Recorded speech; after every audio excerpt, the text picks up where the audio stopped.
Hello बच्चों, let's read the question. Question कहता है रेट लॉ एक्सप्रेशन आपको किसी रिएक्शन का दिया हुआ है कि a की power 2/3b which of the following are incorrect about the corresponding reaction. Order of the reaction दिया हुआ है 5/3, यूनिट ऑफ रेट कांस्टेंट दिया है litre 2/3 mole -2/3 second inverse. Rate constant का एक यूनिट दिया है atmosphere -2/3 second inverse and unit of rate of the reaction is given to you as mole पर लीटर पर सेकंड।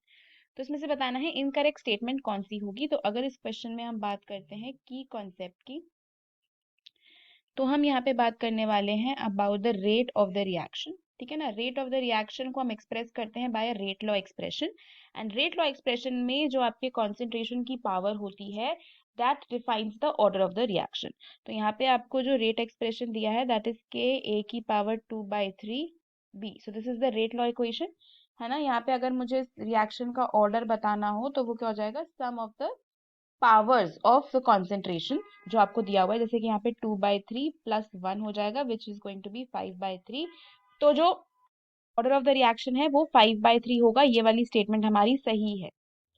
अब अगर हम बात करते हैं unit of the rate constant की, तो रेट कांस्टेंट की जो यूनिट होती है ना वो कैसे हम डिफाइन करते हैं, मोल पर लीटर 1 माइनस एन होता है।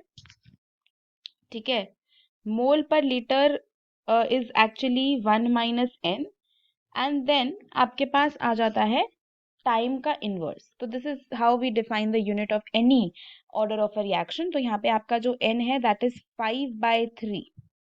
तो यहाँ से आपके पास k क्या आ जाएगा, मोल पर लीटर 1 माइनस 5/3 यानी कि -2/3 time inverse.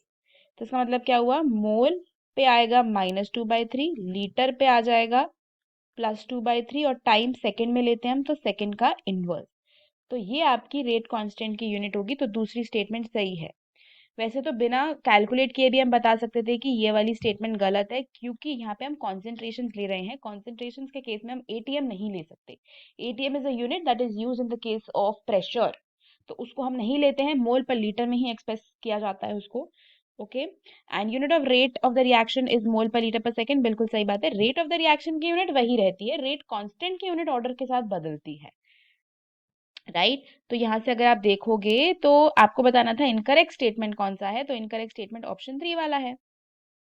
Right, so if you talk about the final answer for this question, तो वो क्या हो जाएगा, option 3 will be the correct answer. Hope you understood it well, best of luck.